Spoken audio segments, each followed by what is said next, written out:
Tara, thanks for stopping by to talk about the grant plan. Thank you for having me. You started in 2003, and why would a nonprofit want to hire you to write grants for them? Well, our nonprofits are severely under-resourced, unfortunately, and the people who are working in nonprofits are normally passionate about things other than grant writing. They got into this business or their nonprofit in order to change people's lives. They're not necessarily interested in writing grants. In order to do that, they usually like to be out doing programs. And so what we try to do is relieve that task from their workload. Now, for folks who haven't written grants before or been a part of that, what do you think would surprise them? Grants can be pretty complicated. They can definitely be complicated. We kind of liken it to taking a little crash course, a college mini course, but it's always finals week because there's a deadline all the time and it's a major project. So I think people are surprised about how we might become mini experts in a certain subject area. We always say we are just smart enough in an area to be a little bit dangerous and to throw around some statistics. So we do a lot of that. I think people would be surprised at how much research goes into not only crafting a proposal, but into finding the appropriate funder to support one of the programs.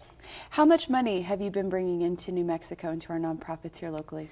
We're really proud of this. We are right at about $60 million since 2003. Not all of that is from out of state. Some of it is money from within the state. We've got very generous folks here and companies here who are supporting our local nonprofit community. But we've also been focusing lately on bringing in more federal and national foundation dollars, which has been very exciting. So in 2014, which is the most recent year we have our data for, our success for, we brought in over $8.5 million from out of state. Let's talk a little bit about how your business got started. You started it after college with your sister, and I understand that you didn't originally think of it as being a business where you would hire people and run an actual business. You're more of like an independent contractor. When did that change for you? That's absolutely true. We started the business so that we would be able to stay at home with our kids who were infants at the time, and the name The Grant Plant started off as a joke, but it kind of stuck because we thought, well, it rhymes, so that's fun. And it was actually several years before we realized, we could start making this into a small business instead of just acting together as a partnership.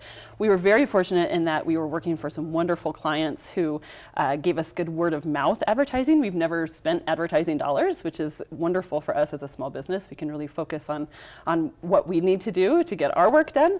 And so when we had this word of mouth, people kept calling, and there was just kind of that moment of, okay, we either need to hire someone or we need to start saying no. And so we took the plunge. That was the time when we went from owning a job to owning a small business. And tell me about the folks who work for you now. What makes someone a good grant writer? They are amazing. We are blessed with a wonderful team. It's funny, we often attract female candidates. We don't know why. We've had a few men apply, but for whatever reason, it's not maybe the right fit for them. We work with people who are competitive naturally, and so this might be someone like an athlete or people who run marathons, people who like to win, and so we've definitely attracted those types of people, very compassionate, resourceful people.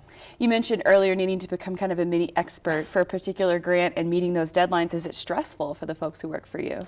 Oh, absolutely. It's very stressful, and there's a very fine line between adrenaline rush and burnout.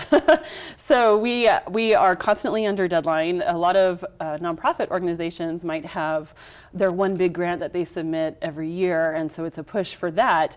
And for them, they get to take the rest of the year and kind of breathe. And for us, we've got another one due in a couple of days. And so it's definitely something that is hard. It's difficult to manage. How do you as a business owner kind of manage your own stress and balancing family and work and having people who you're responsible for and you're responsible for making sure they still have a job? I do. I will say my family is amazing. I work with my sister. She's amazing. And my husband is amazing. So in terms of what I do, I would say it kind of takes a village to raise an entrepreneur. But I like to do yoga. I like to go for runs. I play tennis a couple times a week. You've also started a nonprofit arm of the Grant Plant. Why is that? Over the years, we kept getting requests for things like fellowships, internships, job shadowing, and starting the business as a home-based business, we're not going to have someone come job shadow us at 6 a.m. before the kids get up or something. So that was never something that was part of our business model or our business goals.